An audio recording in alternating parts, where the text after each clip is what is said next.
क्या जाने कोई क्या जाने,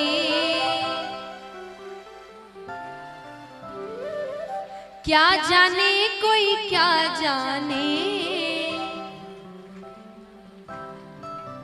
मुझे मिल गया मन का मीत ये दुनिया, मुझे मिल गया मन का। कौन कौन चाहते कि भगवान से उनकी ऐसी लगन लग जाए, ऐसी प्रीत लग जाए? उठाना पूरे पूरे हाथ। ओ मेरी लगी मेरी लगी मेरी लगी शाम संग प्रीत ये दुनिया क्या जाने, मेरी लगी शाम संग प्रीत ये दुनिया क्या जाने, क्या जाने कोई क्या जाने, क्या जाने कोई क्या जाने, क्या जाने कोई क्या जाने, क्या जाने कोई क्या जाने, मुझे मिल गया मुझे मिल गया मुझे मिल गया मन का मीत ये दुनिया क्या जाने, मुझे मिल गया मन का मीत ये दुनिया क्या जाने, मेरी लगी शाम संग प्रीत ये दुनिया क्या जाने।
अब गोपियां कहती है कि देखिए सांसारिक प्रेम करने में थोड़ा समय लगता है, आप मिलते हैं एक दूसरे से बातें करते हैं, स्वभाव समझते हैं, तब जाकर प्रेम होता है। लेकिन गोपियां कहती कृष्ण से प्रेम करने में इतना समय नहीं लगता। कृष्ण से प्रेम हमें कब हो गया था? छवि लखी मैंने श्याम की जब से, छवि लगी मैंने श्याम की जब से, छवि लखी मैंने श्याम की जब से, छवि लगी मैंने श्याम की जब से, भई बावरी मैं तो तब से, भाई बावरी मैं तो तब से, बांधी प्रेम की डोर मोहन से, बांध प्रेम की डोर मोहन से, नाता तोड़ा मैंने जग से, नाता तोड़ा मैंने जग से, ये कैसी पागल प्रीत ये दुनिया क्या जाने, ये कैसी पागल प्रीत ये दुनिया क्या जाने, मेरी लगी शाम संग प्रीत ये दुनिया क्या जाने।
कहती है सांसारिक प्रेम तो एक बार होता है, चला तो ठीक, नहीं चला तो ठीक, पर कृष्ण से प्रेम होने के बाद आप किसी और से प्रेम नहीं कर सकते, उसको भूल ही नहीं पाएंगे आप कभी। गोपियां कहती है क्यों नहीं भूल सकते?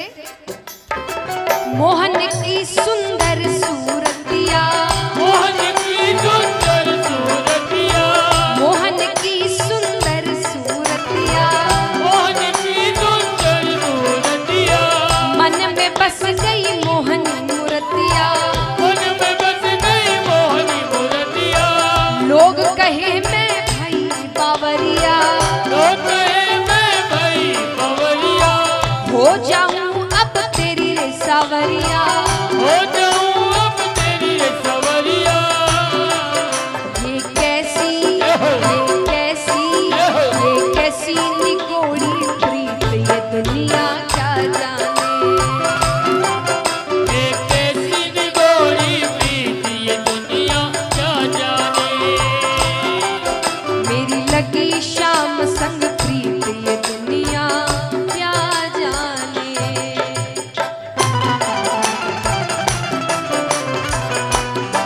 राधे।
और गोपियां कहती है कृष्ण से प्रेम करने के बाद, देखिए सांसारिक प्रेम करने के बाद और प्रेम के बाद सारे झगड़े हैं, फिर झगड़े ही झगड़े हैं, लेकिन कृष्ण से प्रेम करने के बाद आप में क्या बदलाव आता है?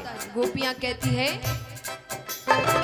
हरदम अब तो रहूं मस्तानी, हरदम अब तो रहूं मस्तानी, हरदम अब तो रहूं मस्तानी, हरदम अब तो रहूं मस्तानी, लोक लाज दीनी बिसरानी, लोक लाज दीनी विसरानी, रूप राशि अंग अंग समानी, रूप राशि अंग अंग समानी, हेरत हेरत रहूं दीवानी, हेरत हेरत रहूं दीवानी, मैं तो गाऊं, मैं तो गाऊं, मैं तो गाऊं खुशी के गीत, ये दुनिया क्या जाने, मैं तो गाऊं खुशी के गीत ये दुनिया क्या जाने, क्या जाने कोई क्या जाने, क्या जाने कोई क्या जाने, क्या जाने कोई क्या जाने, क्या जाने कोई क्या जाने, मुझे मिल गया, मुझे मिल गया, मुझे मिल गया मन का मीत, ये दुनिया क्या जाने, मुझे मिल गया मन का मीत ये दुनिया क्या जाने, मेरी लगी शाम संग प्रीत, ये दुनिया क्या जाने, मेरी लगी शाम संग मीत ये दुनिया क्या जाने, ये दुनिया क्या जाने, दुनिया क्या जाने, ये दुनिया क्या जाने।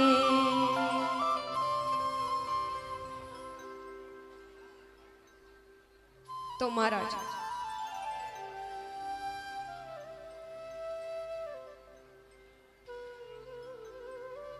इस प्रकार अब यहां पर उद्धव जी सभी से मिलकर कई समय तक वहीं रहते हैं। मिलकर वापस ठाकुर जी के पास जाते हैं। ठाकुर जी के पास जाते हैं तो जैसे ही कमरे में प्रवेश कर रहे होते हैं कि भगवान कहते हैं, अरे उद्धव, आने में बड़ी देर कर दी। उद्धव जी कहते हैं, दयालु, कृपालु, करुणानिधि, ये सारे मनगढ़ंत नाम हैं आपके, आपने खुद ने रखे हैं। भगवान कहते, तुम्हें वहां भेजना मेरा सफल हुआ, क्योंकि मुझसे इस लहजे में केवल गोपियां बात कर सकती है। इस भाषा में मुझसे केवल गोपियां या ब्रजवासी ही बात कर सकते हैं, और किसी के अंदर इतनी हिम्मत नहीं है। उतना प्रेम जिसके अंदर होगा वही मुझसे ऐसे बात कर सकता है। उद्धव जी कहते, आप यहाँ क्या कर रहे हैं? कितने प्रेमी है वहां पर आपके। भगवान कहते, मैं वहां नहीं जा सकता। अरे कंस के ससुर जरासंध बार बार आक्रमण करते हैं। अब मथुरा में तो सैनिक है, हथियार है, इतना बड़ा महल है, तो वो हार कर वापस चला जाता है। लेकिन वृंदावन में तो कुछ भी नहीं है। एक बार आक्रमण होगा और पूरी ब्रजभूमि खत्म हो जाएगी। तो बोले कभी कभी मिलने चले जाया करिए। बोले वो भी नहीं कर सकता। जरासंध को भनक भी लग गई कि मेरी प्रीति है वृंदावन में, तो मुझे मानसिक पीड़ा पहुंचाने के लिए वो वहां तकलीफ देगा सबको। तो बोले तो उनको यहां ले आइए, यहां तो सब कुछ है। भगवान कहते हैं, वहां मैं एक ग्वाला था। क्या था? एक ऐसा ग्वाला जो गैया चराता है, ग्वालों की जूठन खाता है। यशोदा मैया मुझे रस्सी से बांध दिया करती थी। यहाँ देवकी माता को जब पैरों का स्पर्श करता हूं ना, वो सोचती आशीर्वाद दूं कि नहीं दूं, क्योंकि उनको पता है कि ये भगवान है। तो बोले उनको यहां लेकर आ गया ना, तो उनको मन में ऐसा लगेगा कि कन्हैया कैसा था, कैसा हो गया है, यहां पर लोगों को मार रहा है, राजनीति कर रहा है। भगवान कहते, पर चिंता मत करो, उन सब का ध्यान रखता हूं मैं। वो जब रास्ते में मूर्छा को प्राप्त होते हैं ना, मैं उनको घर वापस सही सलामत छोड़कर आता। अब यहां समय बीतता है। जरासंध बहुत परेशान करने लगे, बार बार आक्रमण करते। तब भगवान ने द्वारका नगरी बनाई पानी के बीच में, वो आक्रमण ना कर सके। अब यहां पर विदर्भ देश में चलते हैं, जहां राजा भीष्मक हैं। उनके बड़े पुत्र का नाम था रुक्मी और पुत्री का नाम था रुक्मणी। रुक्मणी जी ने जब से प्रेम तत्व को समझा, उन्होंने श्री कृष्ण को पति के रूप में माना था। अब यहां पर पिता को जाकर बताती है कि मुझे कृष्ण से शादी करनी है। पिता भी मान जाते हैं, पर भाई ने कहा नहीं, मेरी एक ही बहन है और उसका विवाह मैं अपने मन से कराऊंगा, जैसे विवाह उसको करना है। उसने कहा विवाह तो मेरे ही मन से होगा, मेरा मित्र है शिशुपाल, उसी से विवाह होगा। बच्चे बड़े हो जाए, माता पिता की ज्यादा चलती नहीं है। तो रुक्मणी जी के घर पे एक ब्राह्मण आया करते थे। रुक्मणी जी ने उनके हाथों एक पत्र भिजवाया श्री कृष्ण को कि मुझे आपसे विवाह करना है। मैंने जब से प्रेम तत्वों को समझा है, आपको ही पति माना है। अब या तो आप मुझसे विवाह करिए, वरना किसी और से तो मैं विवाह नहीं करूंगी। और ज्यादा जबरदस्ती करी तो इस प्राण को त्यागने के अलावा मेरे पास और कोई रास्ता नहीं है। अब इस पत्र से यहां बैठे कोई भी युवा ज्यादा आइडिया ना लगाए, सभी से निवेदन है। कारण, पहला कारण तो जैसा मैंने शुरुआत में कहा था, भगवान की बराबरी नहीं करनी है। और दूसरा कारण देखिए, ये कोई साधारण पत्र नहीं था, ये एक पत्नी का अपने पति को दी हुई धमकी थी। तो आप सोचेंगे पति पत्नी कैसे, इनकी तो शादी नहीं हुई। ठाकुर जी किसका रूप है? विष्णु भगवान। रुक्मणी जी किसका रूप है? वो पहले से पति पत्नी है। तो धमकी इसीलिए थी क्योंकि देखिए, श्री राम ने भी, सीता माता किसका रूप है? लक्ष्मी जी। उन्होंने हर जन्म में, हर अवतार में अपनी पत्नी से शादी करी है। तो इस अवतार में जब लीलाओं में थोड़ी, तो ये एक धमकी का लेटर गया है कि आपकी लीला अपनी तरफ, मेरा रिश्ता अपनी तरफ। रिश्तों के साथ कोई खेल नहीं, तो कुछ भी कोई भी लीला करते रहो, शादी तो इसीलिए ये पत्र गया था। तो इसीलिए आप ये ना सोचे कि भाई उन्होंने करी हम भी करेंगे, तो वो पहले से पति पत्नी है, उनको ये लीला करके वापस अपने घर जाना है, तो दोनों पहले से ही पति पत्नी है। तो इसलिए रुक्मणी जी पत्र भिजवाती है। देखिए भगवान कितनी सीख लेते हैं अपनी लीलाओं में। आज एक बात बताइए, दुनिया में भगवान से ऊपर कोई है? कोई भी है जिससे भगवान को पूछना पड़े कि मैं काम कर लूं क्या, लीला कर लूं क्या? फिर भी भगवान ने जब लीलाएं करी है तो हमको जताया है कि बड़ों की आज्ञा कितनी जरूरी होती है। जब पत्र आया तो भगवान किससे पूछ सकते हैं? भगवान खुद के मन के मालिक है, पर भगवान ने बलदाऊ भैया से पूछा, क्योंकि उस वक्त उनके पास वही एक बड़े थे। भगवान पूछते, भैया क्या करना चाहिए? बलराम जी कहते, कर लो शादी, उम्र हो गई है, अभी तो पत्र आ रहे हैं, फिर ये भी बंद हो जाएंगे। तब भगवान ने स्वीकृति पत्र भेजा कि आप जब गौरा मैया के पूजन के लिए आएंगी मंदिर, मैं आपको वहां से लेकर चला जाऊंगा। आइए दर्शन करते हैं। रुक्मणी जी गौरा मैया के पूजन के लिए, तुलसी पूजा के लिए मंदिर आई है और प्रार्थना कर रही है कि मैंने जिसको पति माना है मुझे वही पति के रूप में मिले। जय श्री कृष्णा। कुछ ही समय पश्चात भगवान श्री कृष्ण और माता रुक्मणी का विवाह होगा। जिन भक्तों को कन्यादान स्वरूप भेंट देनी हो, इस भजन में झोलियां चलेगी, आप अपने स्थान पर बैठकर वो भेंट उन झोलियों में डाल दें। जय श्री कृष्ण। रुक्मणी जी कहती है,